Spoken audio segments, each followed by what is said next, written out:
And sins. At ngayon po, hanggang ngayon ay amin pong natatamasa at tinatamasa ang amin pong katauhan bilang isa ninyong mga anak. Lord, as we worship you and as we about to receive your word, tulungan niyo po kami na mapakinggan ang inyong pong salita. Not to follow the voice of this world, not to follow the voices of our surroundings, but to hear and to follow your words sa pamamagitan po ng pulpit na amin pong tatanggapin sa oras po na ito. Idinadalangin po namin na naway ang kapangyarihan po at pagpapala na nagmumula po sa inyo pong trono ay amin pong maranasan sa mga oras na ito. And as we receive your word, naway ang lahat po ng kapangyarihan po ng Diablo, ni Satanas at ng kadiliman ay patuloy na mawasak po. At kayo po ay magpadala ng heavenly armies upang kami po ay protektahan sa lahat po ng pandaraya po ng mundo.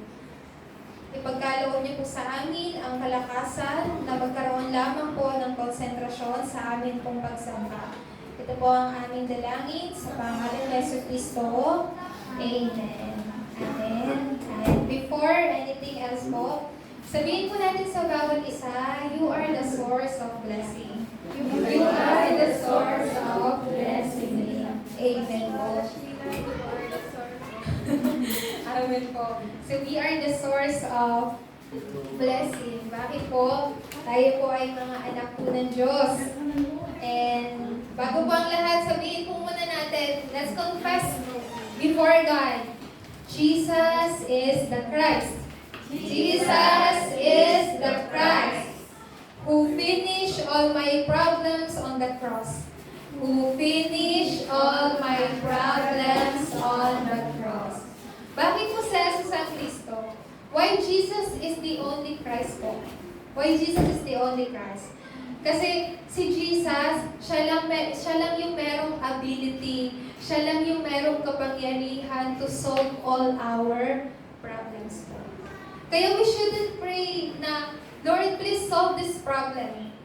We have to change our prayer into, Lord, I believe that you already solved and finished this problem. Amen po ba?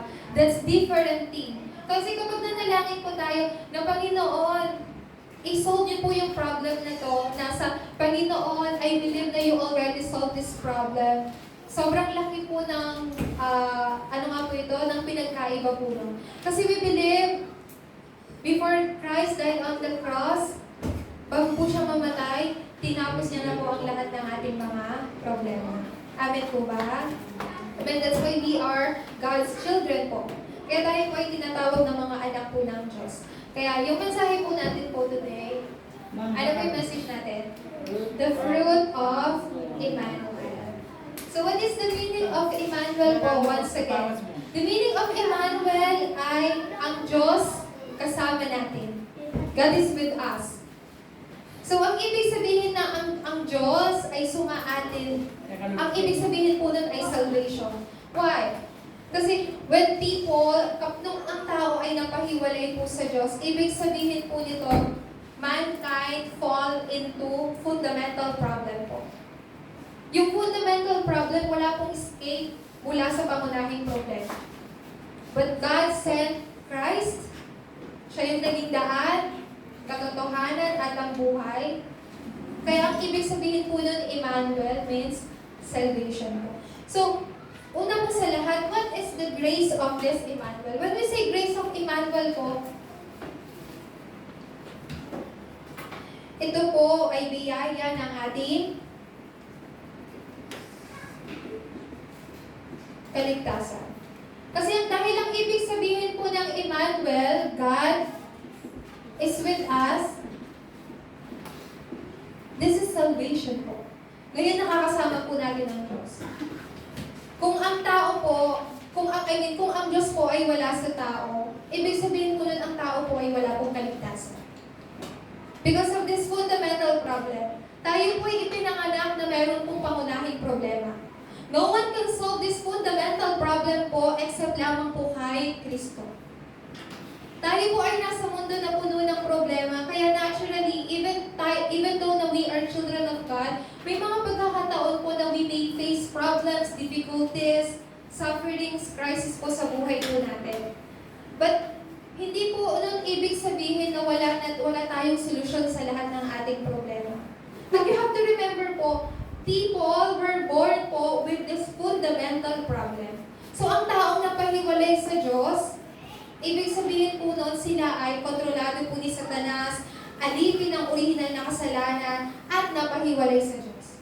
But what is the gospel po?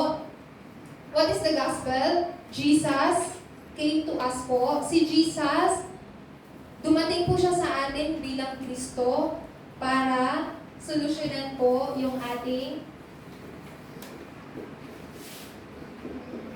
Ano po ba yung resulta po nito? Genesis 3, 6, and 11. But what is the gospel po? Ang gospel po ay si Jesus ang Kristo. To set us free from this 3, 6, and 11 po, Jesus came to this earth po and He died on the cross. Uulitin ko po, no one can solve this Genesis 3, 6, and 11 except lamang po kay Kristo. So that is the reason po why Jesus came here. Kasi ano po ba yung resulta ng Genesis 3, 6, and 11? The result of this 3, 6, and 11 po what?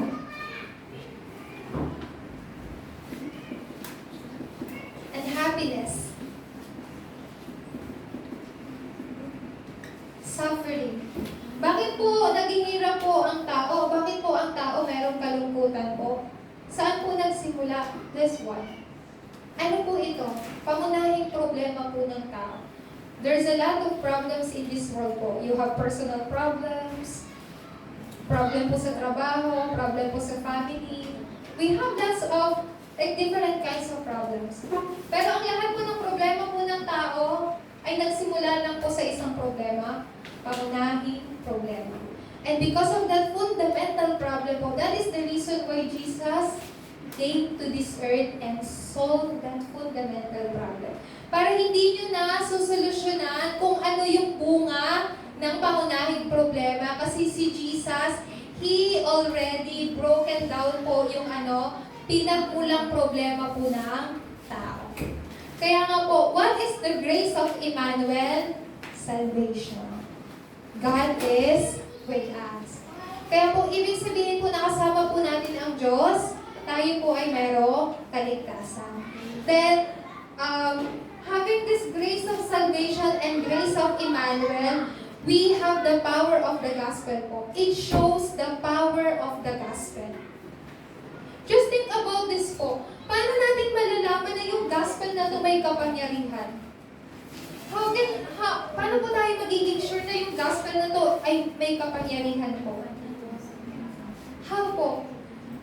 Makikita po natin ito, it sets me free from fundamental problems. So meaning to say, this gospel, merong power. Itong gospel na to, kaya mo sa akin yung kapangyarihan ni Satanas. So, ang ibig sabihin po nito, yung gospel na to, merong kapangyarihan. So, the power of the gospel can save you, can save me po, can save us. And, ano pa po? Ito pong kapangyarihan po ng gospel, kaya pong magpagaling po ng tao. Even me. And this gospel po,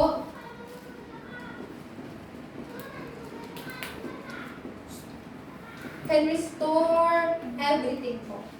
Bakit yung kapangyarihan po ng gospel kayang mailigtas ako? Ako na maraming kahinaan, ako na walang kakayahan, ako ay iniligtas ng Diyos mula sa pangunahing problema. So that is the power of the gospel. We don't have the ability to escape from this fundamental problem po. Wala po sa atin dito yung capable to escape from our fundamental problem. But the power of the gospel can save us from the fundamental problem. It shows na yung gospel meron pong kapangyarihan. Second po, the gospel can heal me. Kung babasahin po natin sa Bible, si Jesus po, marami po siyang pinagaling po ng mga tao. Why? Kasi si Jesu Cristo, siya po yung mabuting balita. So ito pong mabuting balita po, napapagaling ako nito. Hindi lang yung aking hindi lang yung aking espiritu, not just my spirit, not just my soul, pero my whole body po ay pinapagaling po ng mabuting balita. And what else po? Ano po yung kayang i-restore ng gospel?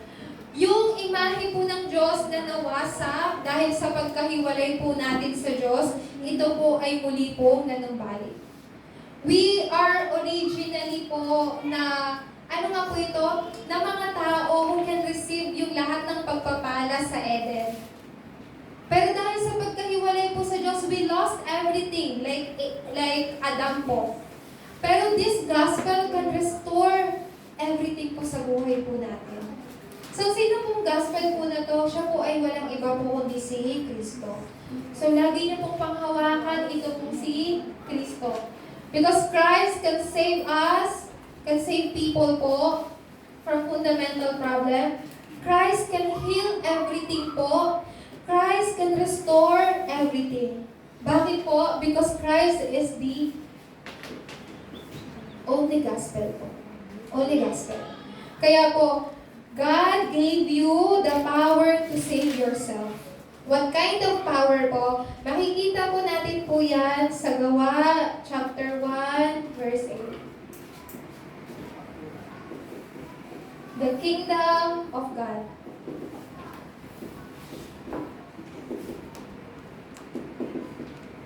So, bakit po ibinigay po sa atin ng Diyos ang kanyang kaharian?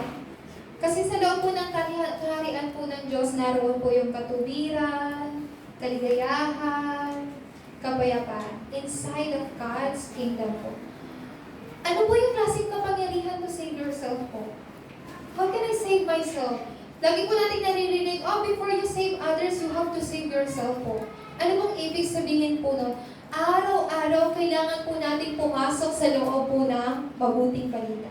We have to enter deeply into the gospel po.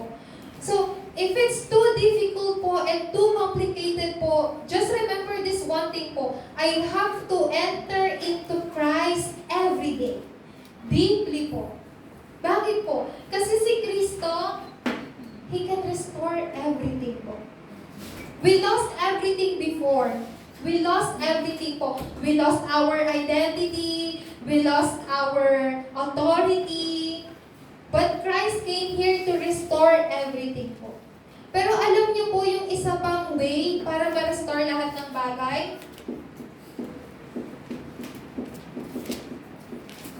Worship po. During our worship time, God restore everything po. Amen po ba? During our worship time po, fini-feel ng Diyos po yung lahat ng pangangailangan po ninyo. So don't worry about anything else po. Minsan iniisip natin na, nag-worship ako. Siguro kung hindi ako nag-worship ngayon, mas malaki yung kikitain ko. Siguro kung hindi ako nag-worship ngayon, mas doble pa yung kikitain ko. Just like for example, yung mga, mga businesswoman po natin and yung mga nagtatrabaho po dito. Maybe, just like for example, kung hindi ako nag-worship ngayon, siguro mas doble yung kikitain ko, ganyan. O kaya naman yung, mas marami akong trabaho magagawa. But we, children of God po, our top priority po, pinaka-top priority ng buhay po natin is to worship God. Wala na pong mas magiging top priority pa sa pag-worship po natin sa Panginoon. Why? Because worship is everything po. Just like what you think sa mga ibang bagay. Ang pinakauna pong prioridad ng buhay po nating anak ng Diyos ay magsamba. Wala na pong iba. Because worship restores everything. So, si Adan po, he lost his worship. When Adan lost his worship, he lost everything po. Bakit po? Kasi he was not able to listen yung salita ng Diyos. if Adan listened to God's word po, do you think Adan will lost his worship po? No. Because Adan lost his worship, so that's the result of he lost everything. Kaya nga po, another way to restore everything po is worship. To have successful worship. Kaya po, what is this fruit of Emmanuel? So una po sa lahat, we have to understand what is God's eternal plan. Meron pong walang hanggang plano ang Diyos sa buhay ng tao. And that is, sabi po sa Isaiah 7:14, Emmanuel, sa madali pong salita, salvation. So Emmanuel, salvation, it's the same thing po. So this is God's eternal plan sa buhay po ng tao. So sabi po sa Efeso chapter 1 verse 4 hanggang 5, before God created this world, He has chosen you po. Before He created this world, He chose you. Alam niyo po bakit kayo pinili ng Diyos? Because you are already predestined. Hindi kayo pinili po ng Diyos kasi you are selected, ano nga po ito, ng randomly. You are not selected randomly po. God has chosen you because you are already a predestined person po. Ibig sabihin po, nakatadhana to receive this salvation po. So before kapag iisipin po natin, bago pa pulikain po ng Diyos sa mundo po na to, kilala niya na po kayo. So, di po ba tayo po, yung mga deaconess po natin, bago po kayo maging magulang, hindi nyo po alam kung sino yung magiging anak nyo. Tama po. Hindi nyo po alam sino yung magiging pamilya nyo po. Pero God already knew you po before the creation of this world. Pinili niya na po kayo na maging Kanya. Meron lang po tayong iba't ibang time schedule po. Pero tayo po ay pinili po ng Diyos. Should we read po yung Efeso chapter 1 verse 5? Sa verse 5 po tayo magbasa. Chapter 1 verse 5. Sabi po dito, pinili niya tayo upang maging anak niya sa pamamagitan ni Jesucristo ayon sa kanyang layunin at kalooban. According daw po saan? According daw po sa kanyang purpose and will. God has chosen you in Christ because it His purpose and will po. Kasi meron pong layunin ang Diyos sa buhay nyo at meron pong magandang kalooban. God has a good will for each one of us po sa atin. And what is this po? Why God has this eternal plan sa buhay ng tao? Because God is perfect. He is absolute. And the gospel is enough po. When we say enough, wala pong pagkukulang po ang Diyos. When we say enough, wala pong pagkukulang po yung gospel. So God is perfect. We are imperfect. Tayo po yung mga taong mga hindi po perfecto. Kaya we need a perfect God. Kung meron po tayong kakulangan, kailangan po natin ang Diyos na hindi po nagkukulang. Amen po ba? Kung tayo po ay madali pong mawasak, kung tayo po ay madali pong madaya, pero ang Diyos ay nagbibigay po sa atin ng ng kalakasan. So, when we feel kapag tayo po ay, marami po tayong mga kakulangan, tama? But God is enough po. I mean, siya po yung nag-feel ng lackings natin. Meron tayong kahinaan, kakulangan, pero God is the one who feels. Siya po yung nagpupunahan ng kahinaan po natin, ng kakulangan po natin sa buhay. Bakit po? Because God can do everything po. God can do everything. So who is perfect? Who is absolute? Who is enough? God and the gospel. So just remember this po, lagi niyo pong tandaan. Hindi po ibig sabihin na mahina tayo ay mahina yung gospel. Hindi po ibig sabihin na we are powerless ay powerless din po yung gospel. So yung gospel po, hindi po siya nag-work sa buhay po natin. Depende po sa kung ano yung estado ng buhay natin. Ang gospel po ay gospel. Kahit may kahinaan po tayo, gospel is still powerful po.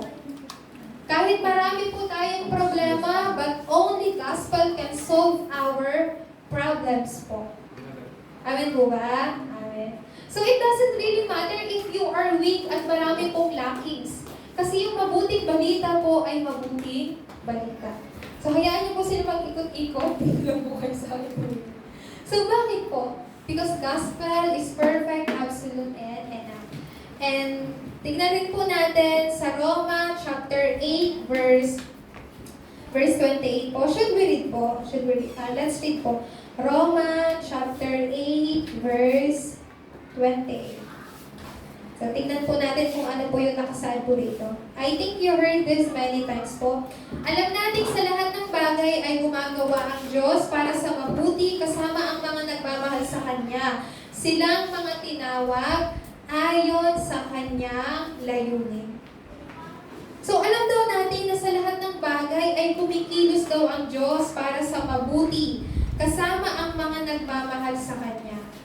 So we are called according to God's good purposes po. Hindi po tayo tinawag ng Diyos kasi meron po siyang masamang layunin sa buhay natin. Tinawag po tayo ng Diyos because He has a good purpose po sa buhay po ninyo. What is God's good purpose? Si Deaconess Luz ba, kaya niyo po ba inalagaan si Adrian kasi meron po kayong bad purpose sa buhay niya? Wala po, di po ba? Hindi po.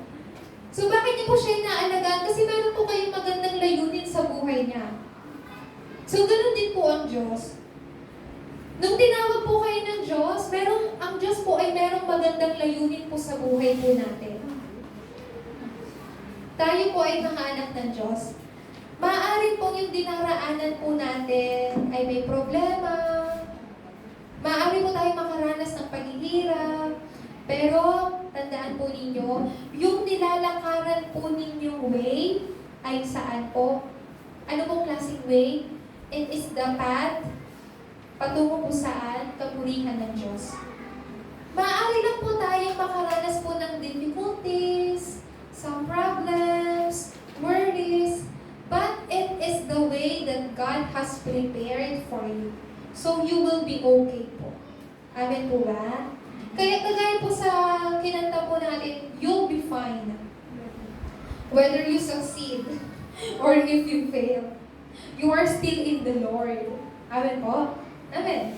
So, ulitin ko po, your path, yung journey po na nilalakaran niyo po ngayon, it may seems like full of difficulties, conflicts, maraming problema, but it is the path that God has prepared for you po. Kaya, there's no reason for us to worry po. Kaya sabi po sa Roma chapter 8 verse 8, ang Diyos ay kumikilos para sa mabuti. Para sa mabuti. All things po. Lahat ng bagay ay pinapagsama-sama po ng Diyos para sa ikabubuti mo.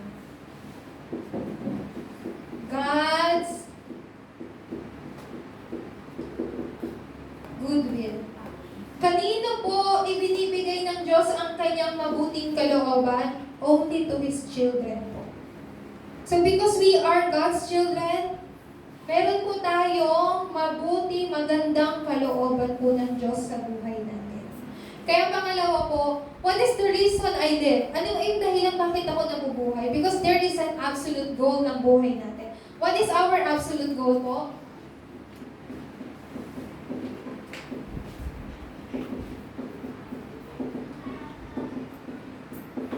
To live for God's glory po.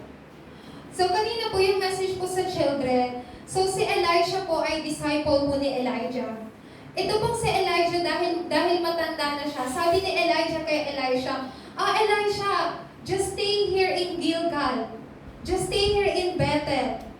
Kasi meron na akong pupuntahan. Dito sa Bethel, maganda yung lupain dito. You will find a good land here. You will have a comfort life. You will be successful here.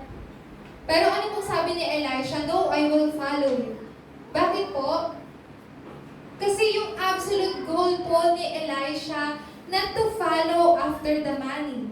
Not to follow after the successful. Not to follow yung pagiging isang great individual. The absolute goal of Elisha is to give glory po sa Diyos.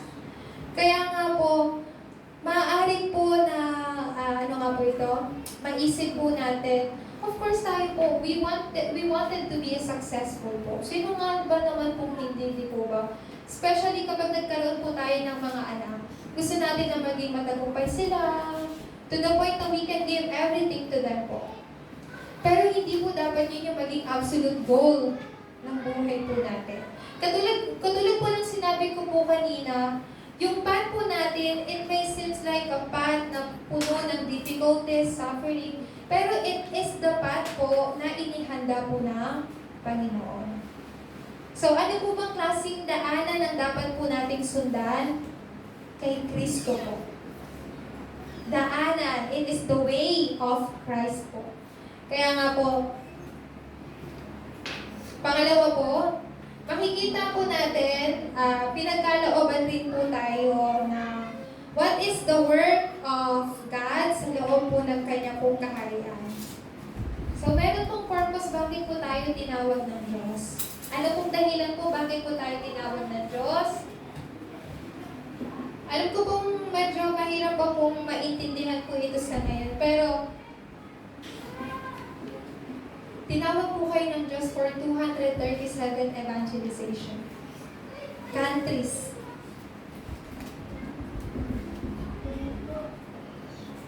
And tinawag po tayo ng Diyos to evangelize yung 5,000 tribo. And sa madali pong salita, tinawag po tayo ng Diyos to do world evangelization. Ito po yung pinakalayunin ng buhay po natin.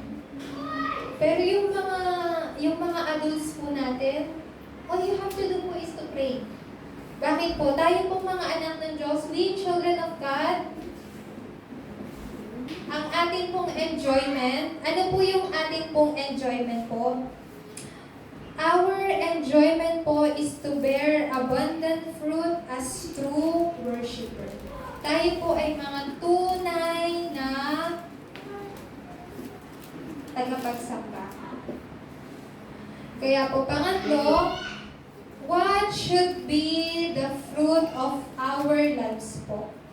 So, kagaya po last week po, ano daw po ba yung mga bunga ng mga disipulo?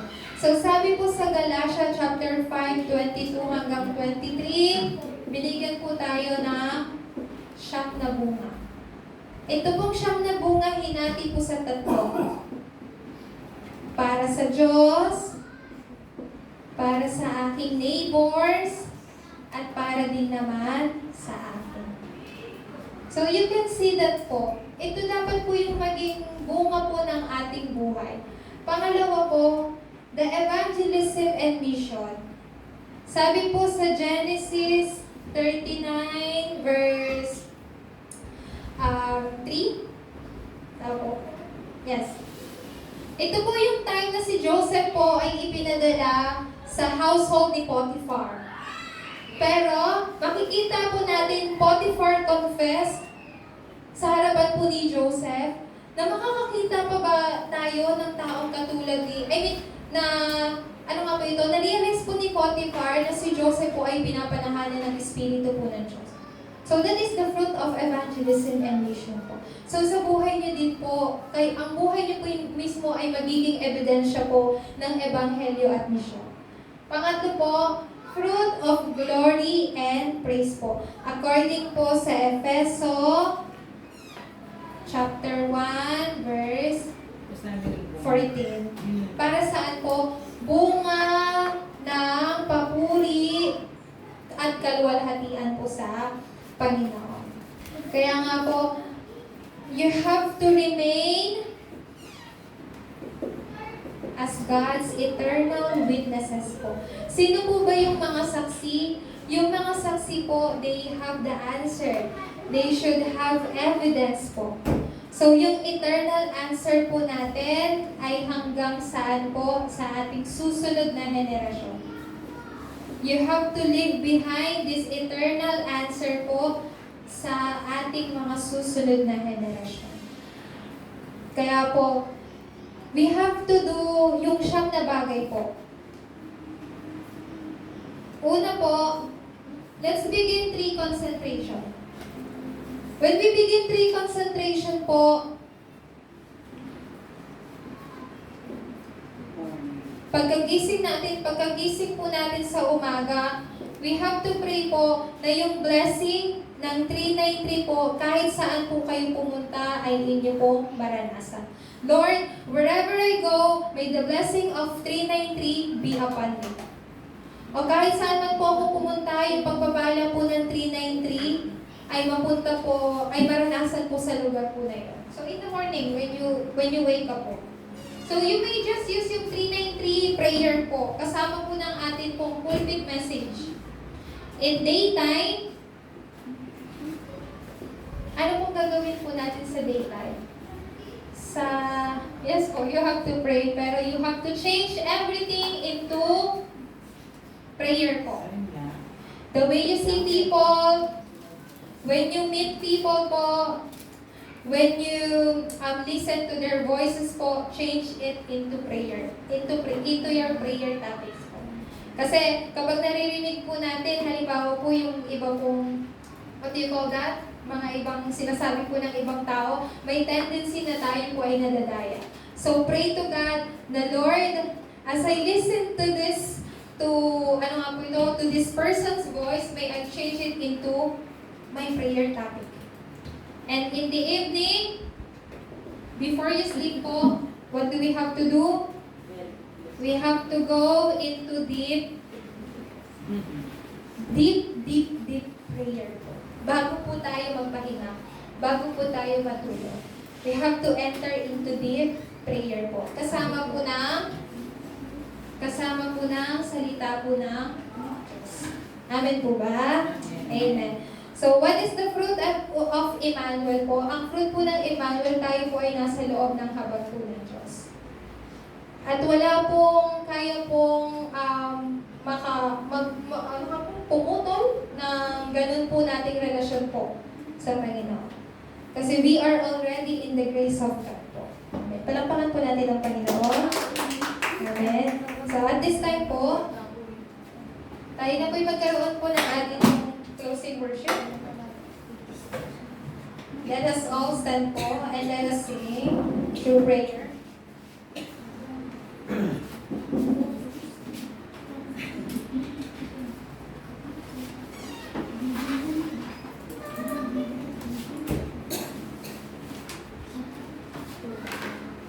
Habang tayo po ay umaamin po sa Panginoon, pag nilay-nilayan po natin yung mensahe po na atin pong tinanggap sa araw po na ito.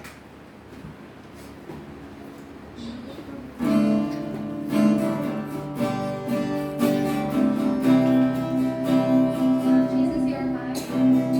Jesus, you are my salvation. And you are the hope for all the world. Lord, would you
Lord's Prayer po. Let's pray all together po.